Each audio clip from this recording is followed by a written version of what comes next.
karena dukungan publik terus ikut-ikutan gitu. Maksud Bunda di sini ada beberapa statement yang disampaikan oleh Saka Tatal di dalam persidangan. Tidak ada bantahan sedikit pun. Saka Tatal maupun pengacaranya dianggap sudah sempurna menjalani proses hukum itu sendiri, baik di sidang PN, PT maupun Mahkamah Agung, bahkan sudah PK pertama, terus sudah garasi ditolak 2 kali oleh Presiden,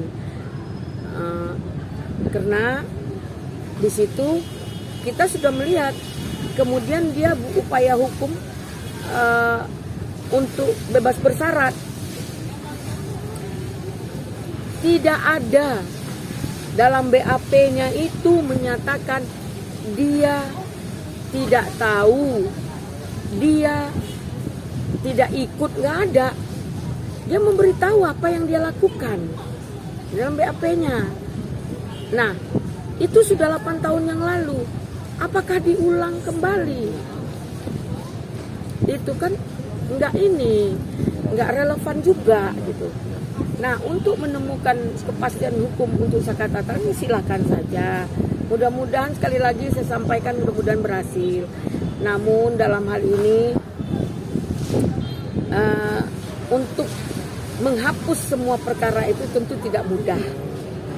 Tidak mudah karena proses hukum sudah panjang berjalan dan tahunnya juga sudah berlalu cukup lama.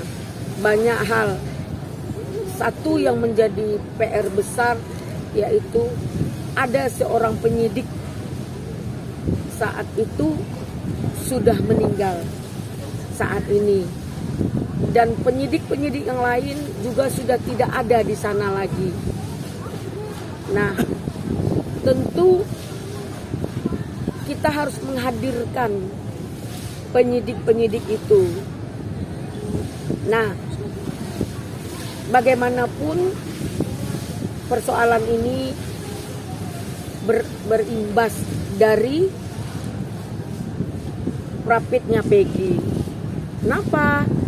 Dengan Prapitnya Peggy, Peggy menjadi booming, menjadi artis, menjadi public figure.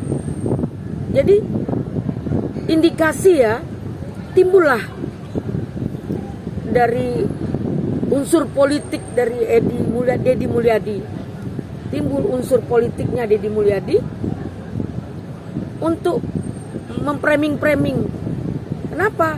Kan di medsos semua, dibuat dengan cara medsos, di media sosial kan semua. Kalau memang iya dia sebagai James Bond ya, sebagai orang yang akan menyelidiki, mengungkap tabir dari persoalan ini, nggak usah di medsos. Jadi itu lebih murni. Nah, sehingga sikap dan perbuatannya melukai orang lain, merendahkan Ibtu Rudiana. Nah, kita kan belum tahu ini seperti apa. Kan lagi berupaya. Jangan saling menjas, jangan saling merendahkan, jangan merasa kitalah yang benar. Nggak perlu itu. Upaya hukum itu lakukan sendiri-sendiri. Nah, dengan hal ini muncul Dedek pasang badan. Biar saya yang di penjara melepaskan yang bertujuh.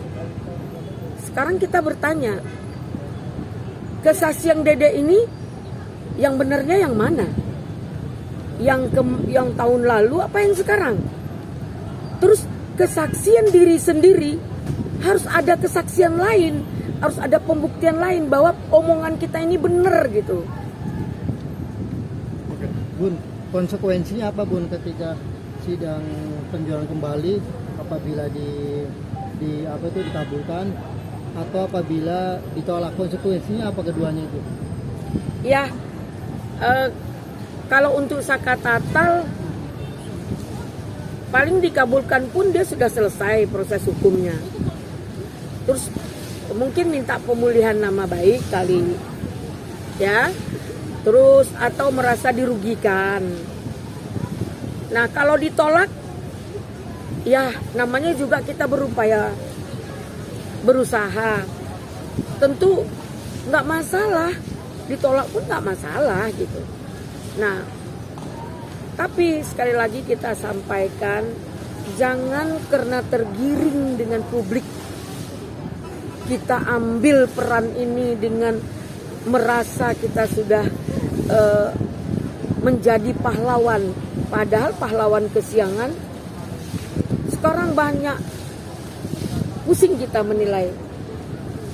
Ada lagi masalah lain, ada lagi masalah lain, ada lagi masalah lain. Seperti yang disampaikan oleh Ketua Umum saya, Pak Oto Hasibuan,